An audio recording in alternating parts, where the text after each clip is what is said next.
कल हमने बेटा एक ग्राफ देखे थे। ग्राफ थे वो स्ट्रेट लाइन बेस इक्वेशन पर थे। y is equal to M X plus C पर हमने ग्राफ देखे थे, ठीक है ना। और y is equal to M X plus C पर जब हम ग्राफ देख रहे थे तो उसके बाद फिर हमने पैराबोलिक ग्राफ देखे थे, और वो पैराबोलिक सिमेट्रिक पैराबोलिक ग्राफ थे जिसमें हमने लिखा था कि y प्रोपोर्शनल होता था एक्स स्क्वायर के। y प्रोपोर्शनल होता है किसके? एक्स स्क्वायर के। कल कितने बच्चे थे जो क्लास अटेंड नहीं कर पाए? लिखिए जरा, जिन्होंने कल क्लास अटेंड नहीं की है।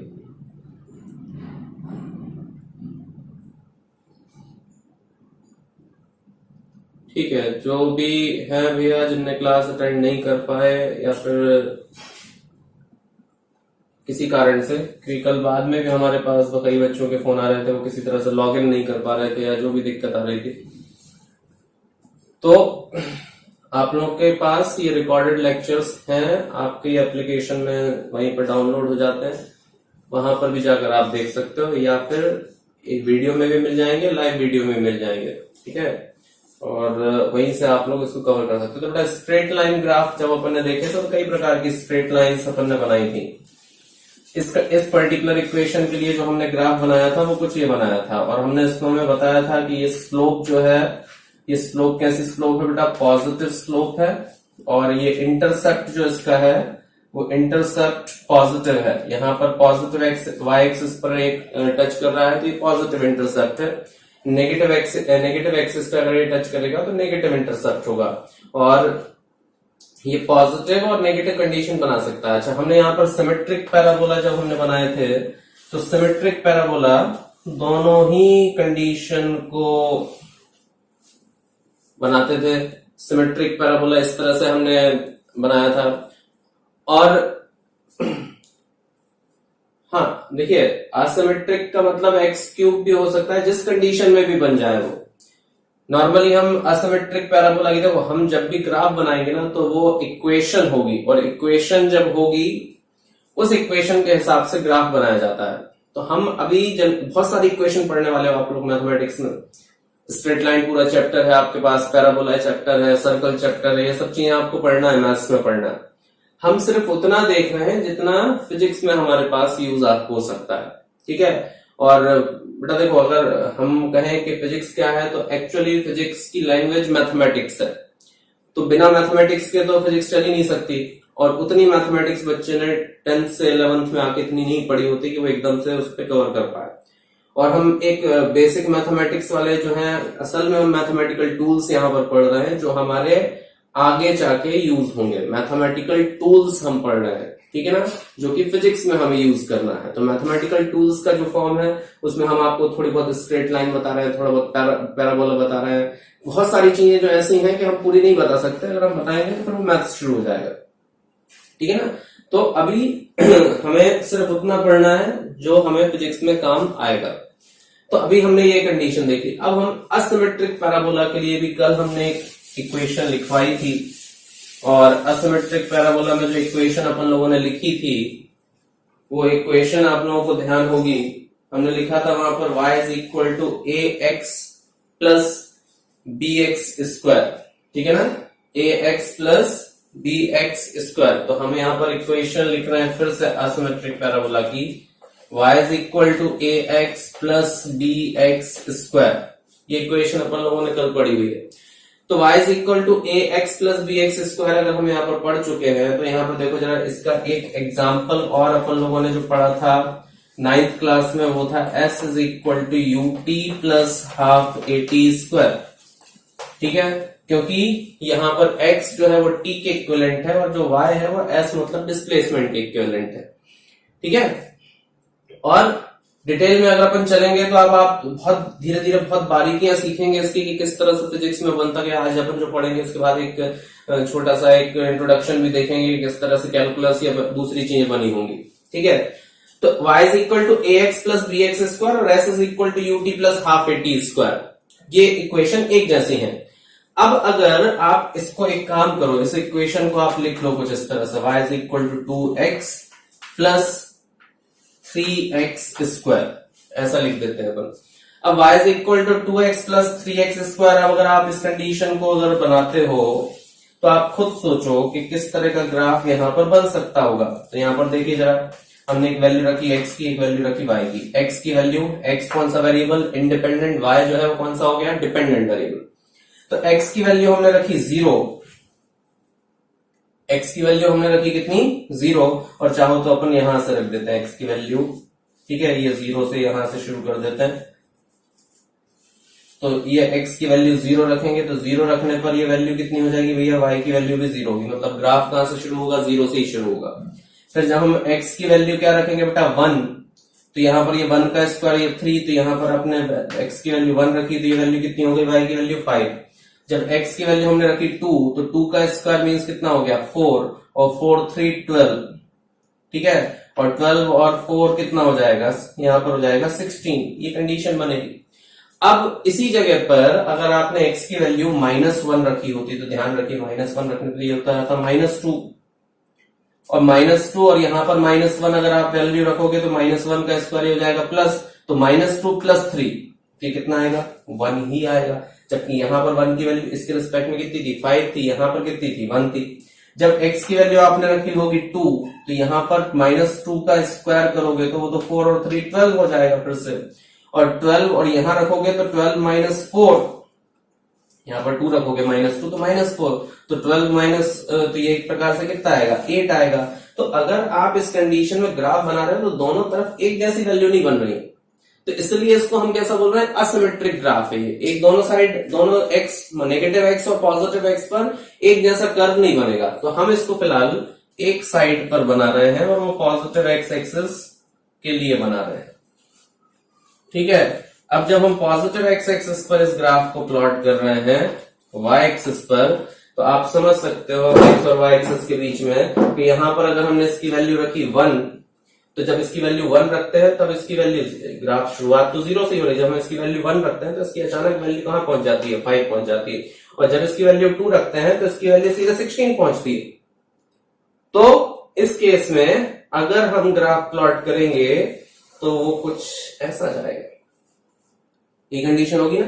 तो इस ग्राफ को हम बोल सकते हैं कि कैसा ग्राफ है ये, एक असिमेट्रिक पैराबोला बनता है, ठीक है। इसको आप शायद लिख भी चुके हो, एक बार और चाहो तो आप लोग इसको लिख सकते हो, ठीक है ना। देख लो एक बार, ठीक से देखो इसको।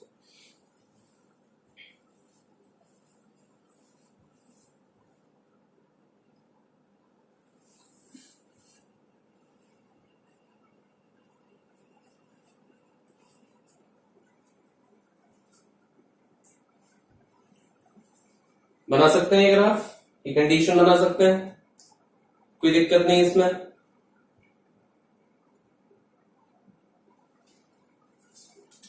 अब इसी में एक कंडीशन और अपन देख लेते हैं बेटा, क्या होता कि अगर ये ax minus b x square होता, ठीक है ना। अगर क्या होता, अगर ये ax minus b x square होता, तो उस कंडीशन में इसकी सेकंड पॉसिबिलिटी क्या हो सकती थी वो अपन देखते हैं, ठीक है। अगर यहां पर हम दूसरी असिमेट्रिक कंडीशन लिखते हैं ax minus b x square, ठीक है। तो अगर हमने ax minus b x square इसको लिखा होगा तो उस कंडीशन में ये इक्वेशन भी कितनी हो जाएगी, 1ut minus half G T square. ये खास तौर से कुछ ऐसा है कि एक बॉल ऊपर से नीचे चली आ रही है, या फिर अपन ने एक बॉल को ऊपर फेंका और वो वापस हमारे हाथ में आई। जब हमने बॉल को ऊपर फेंका तो इनिशियल वेलोसिटी ऊपर की तरफ पॉजिटिव दी थी, जी कहां पर लग रहा था, नीचे की तरफ लग रहा था, तो वो कैसा हो गया था, माइनस। तो ये इक्वेशन कुछ उसके जैसी मिलती जुलती है। अब इसके लिए उसने बोला कि डिस्प्लेसमेंट टाइम ग्राफ बनाओ, या फिर आप किसके बीच में ग्राफ बना रहे हो, यहां पर ग्राफ बना रहे हो आप y एक्सिस और x एक्सिस के बीच में ग्राफ बना रहे हो। तो जब y एक्सिस और x एक्सिस के बीच में ग्राफ अगर हम बनाते हैं तो क्या पॉसिबिलिटी यहां पर बन जाएगी कि अगर हमने यहां पर y और x एक्सिस के बीच में ग्राफ प्लॉट करा, y और x एक्सिस के बीच में हमने ग्राफ यहां पर प्लॉट किया, तो यहां पर y की वैल्यू जो होगी, चलो इसका एक एग्जांपल सेट करते हैं अपन लोग, ठीक है। y की वैल्यू हमने रखी यहां पर, सपोज ये हो गया 4x माइनस, और लिख देते हैं 2x स्क्वायर, ठीक है, 4x माइनस 2x स्क्वायर, ये इक्वेशन अपन ने लिखी। अब जरा एक काम करो, अपन इसको दोनों वैल्यू पर x की वैल्यू 0 से लेके बढ़ाते हैं, कहां तक कैसे कैसे जा रही है ये वैल्यू देखते हैं। चलो समझना इसको, x और y समझ में आ रहा है अभी तक यहाँ पे। तो x और y एक्सिस के लिए अगर अपन यहाँ पर लिखते हैं तो क्या होना चाहिए, यहाँ पर x की वैल्यू अगर हमने लिखी 0 तो y की वैल्यू भी भैया कितनी 0, x की वैल्यू 0 तो y की वैल्यू भी 0। अब x की वैल्यू हमने रखी यहाँ पर कितनी 1, बोलिए ये हो गया 4 और 4 माइनस 2 कितना बचेगा 2, ये ठीक है। फिर इसके बाद हमने लिखी x की वैल्यू 2, बोलिए 4 2 ये हो जाएगा 8 और यहां पर 2 रखेंगे तो 2 रखने पर ये कितना हो जाएगा, बोलिए जरा यहाँ पे कि यहां पर अगर हम वैल्यू रख रहे हैं तो ये हुआ 2 और ये भी कितना हो जाएगा 4 और 4 2 कितना हो गया 8, तो 8 माइनस 8 तो ये तो कितना हो गया 0 हो गया। मतलब क्या कंडीशन बनी कि ये जो ग्राफ चला वो शुरू हुआ 0 से फिर 1 पे पहुंचा 2 पर और 2 से फिर वापस कितने पे आ गया 0 पर। अब अगर आपने इधर कहीं वैल्यू रख दी 3 तो आप ये अच्छे से समझ सकते हो कि यहां पर ये हो जाएगा 4 3 12 और ये हो जाएगा 3 3 9 और 9 2 18। तो अब ये वैल्यू जो होगी वो -6 मतलब नीचे चली जाएगी सीधे, ऐसी कंडीशन बनेगी। मतलब आप इसको समझ पा रहे हो कि 0 से शुरू हुआ और वापस 0 पर गया और ये टाइम बढ़ रहा था। मतलब ये यहां से शुरू हुआ 0 से, जब 1 आया तो वो यहां कहीं पहुंचा और जब 2 आया तो फिर वापस वो 0 पे पहुंच गया। ग्राफ कैसा बनेगा,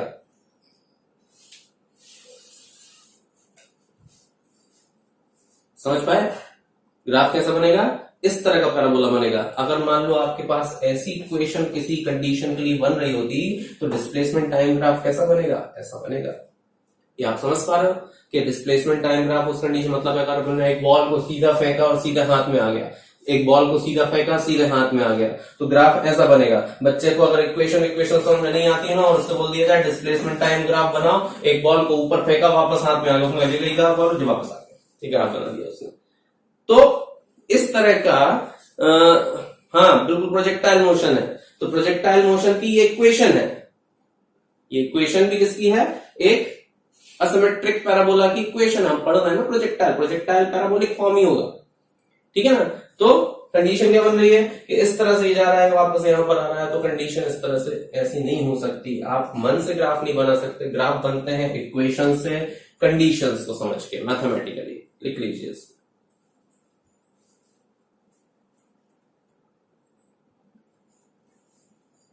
ये असिमेट्रिक ऐसे हुआ कि भाई यहां से यहां तक गया सिमेट्रिकल। आप इसकी वैल्यू अगर माइनस में बढ़ाओगे या एक्स प्लस में बढ़ाओगे तो ऐसा कैसा तो नहीं बनेगा ये, तो इसलिए ये असिमेट्रिक है। आप माइनस में लेके चलोगे तो कुछ वैल्यू कुछ और आएगी, क्योंकि -4 यहां पर माइनस की वैल्यू, क्योंकि जब भी एक जगह माइनस नॉर्मल है और एक जगह माइनस स्क्वायर में है तो सिमेट्रिक फॉर्म तो नहीं बन सकता, ठीक है ना।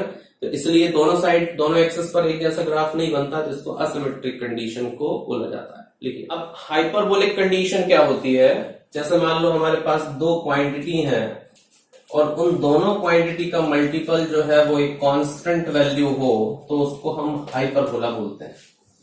जैसे आप इसको समझ सकते हो कि अगर हमारे पास 4 into 1 अगर हम लिखें तो ये 4 आएगा, या फिर अगर हम कांस्टेंट, ये चीज कैसी हो गई, कांस्टेंट हो गई है, तो अगर हम क्या बोलेंगे कि ये वाली वैल्यू 1 है, ये वाली वैल्यू 4 है।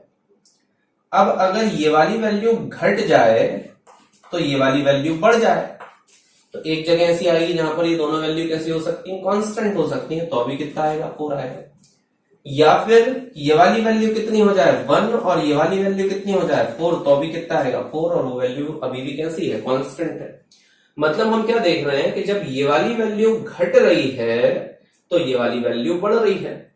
जब एक वैल्यू घटे और दूसरी वैल्यू बढ़े तो उसको हम बोलते हैं हाइपरबोलिक कंडीशन या फिर इनवर्सली प्रोपोर्शनल। क्या बोलते हैं उसको हम, इनवर्सली प्रोपोर्शनल की कंडीशन बोलते हैं। तो रेगुलर हाइपरबोला में हम बोल रहे हैं कि एक्स और वाई का मल्टीपल जो है वो कैसा है, कांस्टेंट है। या फिर आप इसको क्या लिख सकते हो कि y is equal to a constant divided by क्या लिखा जा सकता है, x। क्लियर है, y is equal to a constant and divided by x value. मतलब अगर जब भी हम बेटा एक कोई कांस्टेंट की वैल्यू को हटा देते हैं, जब भी हम क्या करते हैं एक कांस्टेंट को हटा देते हैं, तो वहां पर हमें प्रोपोर्शनलिटी या इनवर्सली प्रोपोर्शनल की कंडीशन ये बनेगी।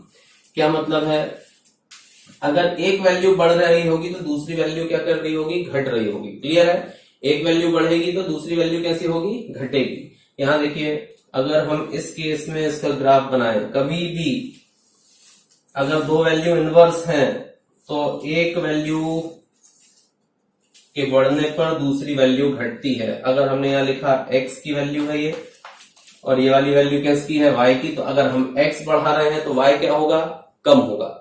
तो कुछ इस तरह का ये ग्राफ बनेगा।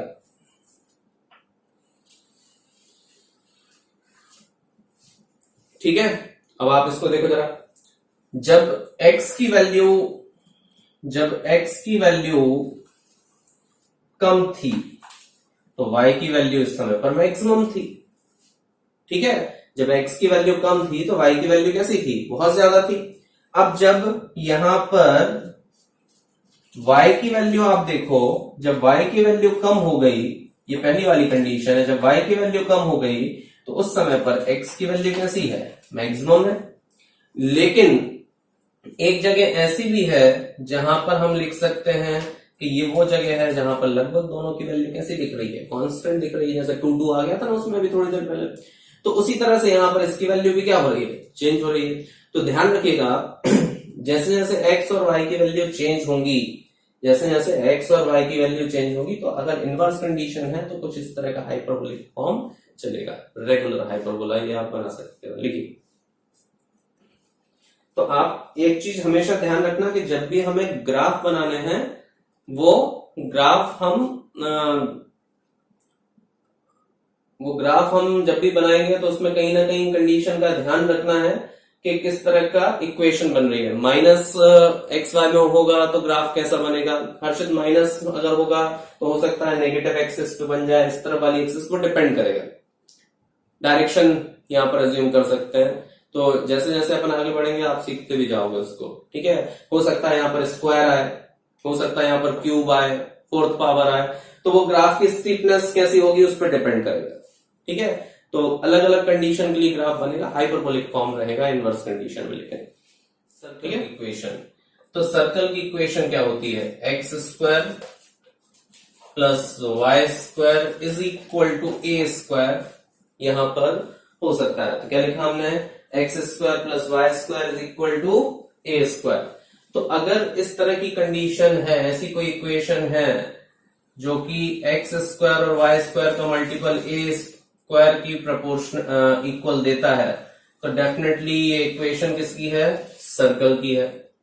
तो ये सर्कल की अगर आपको इक्वेशन कहीं मिल जाए तो उसको आप सर्कुलर फॉर्म में ग्राफ बनता हुआ दिखेगा, और ये जो ए है वो इस सर्कल की रेडियस होगी। ठीक है ना, इसी सर्कल की क्या होगी, रेडियस होगी। ये एक्स है और ये वाई है। ठीक है, जरूरी नहीं है कि हमेशा ये स्क्वायर के बराबर हो, तो ये इक्वेशन भी जो होगी वो सर्कल की ना होगी, किसी दूसरी चीज की होगी। बनाइए, तो क्या पॉसिबिलिटी है यहां समझिए। इलिप्स तो समझते होंगे सब लोग, इलिप्टिकल पार्ट जो भी बनता है, आपने इलिप्स 9th क्लास में केपलर्स लॉ में भी बनाया होगा। ठीक है, ये इलिप्स है। अब इस इलिप्स में एक्स एक्सिस पर जो रेडियस दी है वो कितनी है, ए है। तो यहां से लेके यहां तक की ये जो रेडियस है वो क्या है बेटा, ए, और यहां से लेके यहां तक की जो रेडियस है वो है बी। और याद रखिए, ए जो है वो यहां पर ये जो डिस्टेंस है ये बड़ी है, ये डिस्टेंस छोटी है, तो इस एक्सिस को आप बोल सकते हो semi major axis, semi major axis. और ये जो डिस्टेंस है ये छोटी डिस्टेंस है, तो इसको हम बोलेंगे semi minor axis, semi minor axis. एक सेमी मेजर एक्सिस और एक कौन सी है, एक सेमी माइनर एक्सिस है। ठीक है, तो दो फोकस है बिल्कुल डेफिनेटली इसमें यहां पर। ठीक है,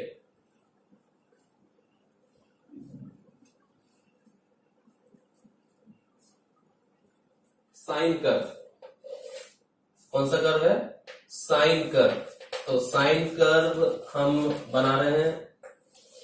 साइन कर्व कैसा होता होगा? जैसे मान लो सपोज हमारे पास एक इक्वेशन है y is equal to a sine x। x यहां पर थीटा होगा डेफिनेटली, ठीक है ना, कोई एंगल होगा। x एक्सिस पर आप चाहो तो इसको रख सकते हो, या फिर सीधा सीधा लिख सकते हो a साइन थीटा भी लिख सकते हो। अब ये इक्वेशन बहुत यूज होती है, हमारे सिलेबस में यूज होगी, क्योंकि थीटा मतलब जो है वो सर्कुलर आर्क है, और आप सर्कुलर आर्क यहां से लेके यहां तक का पढ़ा तो ये हो गया एंगल। इसको फिजिक्स में बोलते हैं एंगुलर डिस्प्लेसमेंट। क्या बोलते हैं? Angular displacement. तो एंगुलर डिस्प्लेसमेंट यहां से ए से लेके बी तक अगर हम चले गए, ठीक, अब एंगुलर डिस्प्लेसमेंट यहां से यहां तक का पढ़ा तो क्या कंडीशन बनेगी? ये हो गया। अब फिर उस कंडीशन में अगर आपने एंगुलर डिस्प्लेसमेंट निकाला तो एंगुलर डिस्प्लेसमेंट अगर आप लिखेंगे तो एंगुलर वेलोसिटी भी लिख सकते हैं। ये W जो है इसको बोलते हैं ओमेगा, ये ओमेगा साइन है, W नहीं है। तो एंगुलर वेलोसिटी को डिनोट करते हैं, और एंगुलर वेलोसिटी होता है डिस्प्लेसमेंट अपॉन टाइम। तो एंगुलर डिस्प्लेसमेंट अपॉन टाइम, तो थीटा की जगह अगर आप चाहो तो लिख सकते हो ओमेगा इंटू टी। तो अगर आप चाहो तो कई जगह पर थीटा की जगह कितना लिख सकते हो? Omega into T. अगर आपको एंगुलर डिस्प्लेसमेंट में एंगुलर स्पीड निकाल इसका टर्म बनाना है टाइम के रिस्पेक्ट में, तो y is equal to a sine omega t, ऐसी इक्वेशन बन सकती है, ठीक है। तो वो बहुत सारी चीजें ऐसी हो गई जो एंगुलर डिस्प्लेसमेंट जो आपको आगे भी बहुत सारे काम में देंगे। तो हम यहाँ पर या तो थीटा लिख लें या x लिख लें, जैसा आप चाहो वो आप कर सकते हो, ठीक है। अभी फिलहाल हम इसको x लिख रहे हैं, या थीटा भी डिनोट कर सकते हैं। तो ओमेगा टी ये सब चीजों पे सपोज थीटा, ठीक है। तो थीटा थीटा एंगल है, एंगल भी पढ़ेंगे अपन, डेल्टा थीटा ये सब चीजें पढ़ेंगे धीरे धीरे। तो देखिए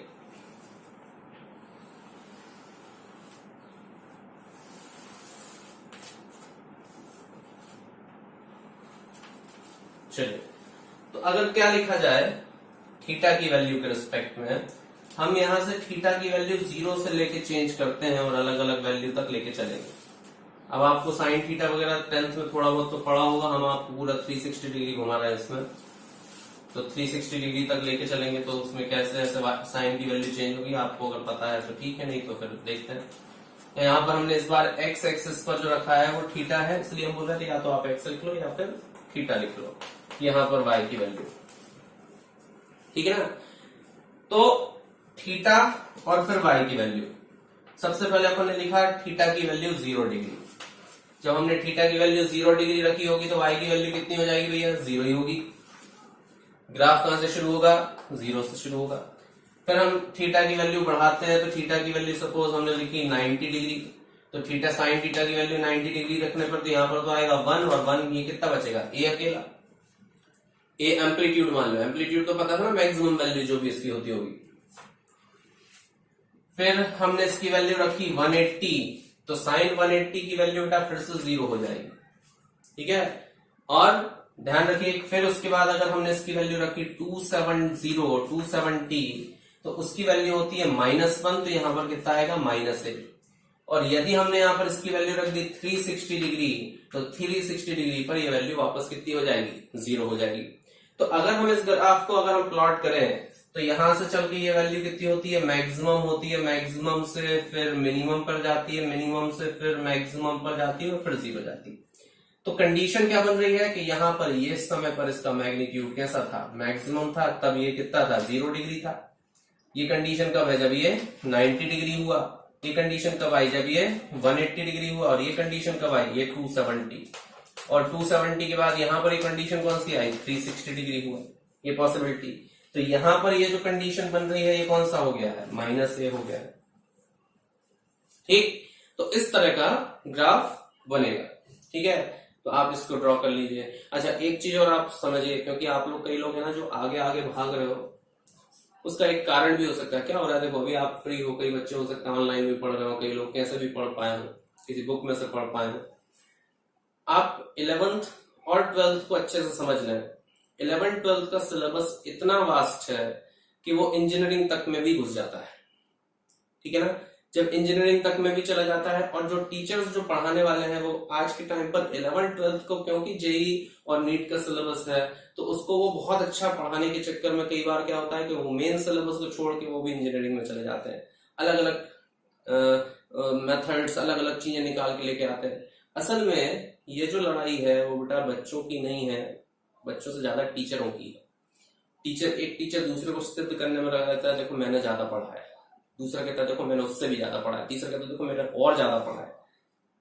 ज्यादा नहीं पढ़ाना, जो सिलेबस है हमें वही पढ़ना है, सिलेबस पढ़ना है, साथ में उस सिलेबस पर कमांड करना सीखना है। यही बच्चे जो हैं अक्सर गड़बड़ में रह जाते हैं। कई बच्चे क्या होते हैं वो पूरे टाइम इसी पे दिमाग लगाते रहते हैं कि इसने ज्यादा पढ़ाया, उसने ज्यादा पढ़ाया। समझना हर बच्चे की बस की बात नहीं, लेकिन वो ये देख रहा है कि हाँ वो ये समझ पा रहा है कि हाँ यार इसने ज्यादा पढ़ा, उसने ज्यादा हमसे कुछ नहीं होना। आपको जो पढ़ना है वो पूरा पढ़ना है, आपका सिलेबस पढ़ना है। फिजिक्स इतनी बड़ी है बेटा, जीवन भर पढ़ोगे तो भी खत्म नहीं कर पाओगे। हमें आज 12-15 साल हो रहे हैं पढ़ाते पढ़ाते, लेकिन खत्म नहीं हो पाए और वो खत्म नहीं हो सकती, हमें पता है, ठीक है ना।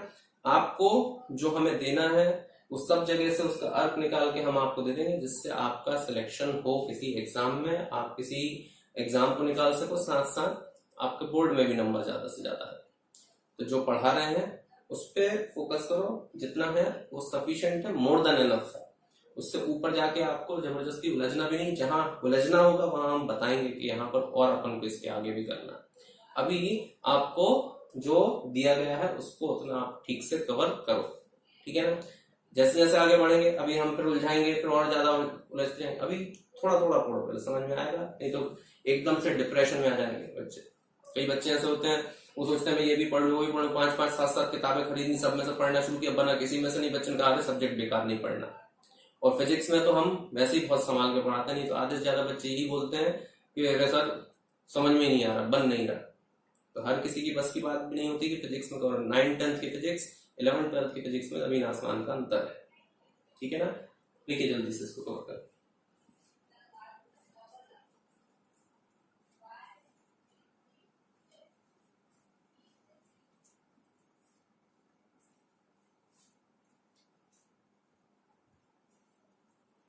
अब आप लोग क्या करोगे, cos x का ग्राफ प्लॉट करोगे, ठीक है ना। अब जो हम यहाँ पर बताएंगे वो किसका ग्राफ प्लॉट करना है अपन को, साइन कर्व की जगह कौन सा कर्व बनाया था, कॉस कर्व बनाते हैं, ठीक है ना, कोसाइन कर्व बनाएंगे। तो नेक्स्ट जो हम कर्व बनाने वाले हैं वो कर्व आना चाहिए, वो होगा cosine. Cosine means cos term के लिए कर्व बनेगा। बना ले तो आप जल्दी से बताइएगा।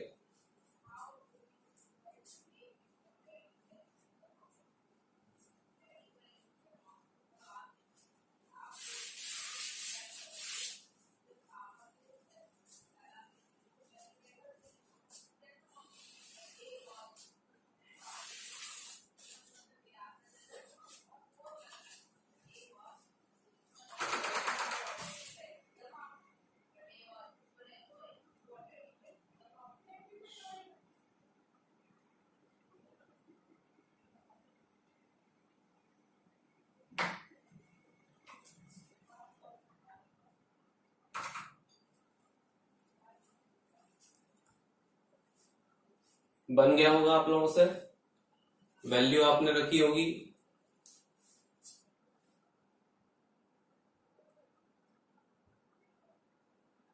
रिवर्स ऑफ साइन कर्व अगर बनता है तो कैसा बनेगा रिवर्स ऑफ साइन कर्व, चलिए देखते हैं। इसको अगर हम देखें जीरो की वैल्यू, सबसे पहले हमने cos थीटा की वैल्यू रखी जीरो। जीरो रखने पर इसकी वैल्यू कितनी हो जाएगी बेटा, इसकी वैल्यू अगर हम रखेंगे जीरो तो जीरो रखने पर इसकी वैल्यू होगी 1, तो यहां कितना आएगा +1। जब हम इसकी 90 वैल्यू रखेंगे तो ये 0 हो जाएगा, ए होगा। और अगर हम इसको रखेंगे 180, तो cos 180 की वैल्यू होती है -1, दैट मीन्स -1। और जब 270 होगा तो फिर से उसकी वैल्यू कितनी हो जाएगी 0, ठीक है। और 360 पर मतलब वापस वहीं के वहीं 0 पर आ गया तो फिर से कितनी हो जाएगी इसकी वैल्यू प्लस। अगर आप इसको देखो जब इसकी वैल्यू 0 है तो उसकी साइन की वैल्यू जब 0 थी तो उसमें एम्पलीट्यूड 0 था, लेकिन यहां पर आके इसकी वैल्यू कितनी हो गई है, ए पर आ गई। मतलब दोनों के बीच में यहां पर 90 डिग्री का फेज है, कुछ ऐसा ग्राफ जाने वाला है। मतलब जब ये शुरू हुआ तो यहां पर एम्पलीट्यूड था, तो ये प्लस ए था, यहां पर आके कितना हुआ, यहां पर आकर ये वैल्यू 0 डिग्री से शुरू हुई, 90 डिग्री पे आके 0 हो गया, जबकि उसकी वैल्यू कहां से शुरू हो रही थी, 0 से शुरू हो रही थी, 90 पे मैक्सिमम थी। मतलब इन दोनों के साइन कर्व और कॉस कर्व के बीच में 90 डिग्री का फेज डिफरेंस है। साइन कर्व और कॉस कर्व के बीच में कितना डिफरेंस है, फेज कितना अंतर चल रहा है एंगल का, 90 डिग्री का।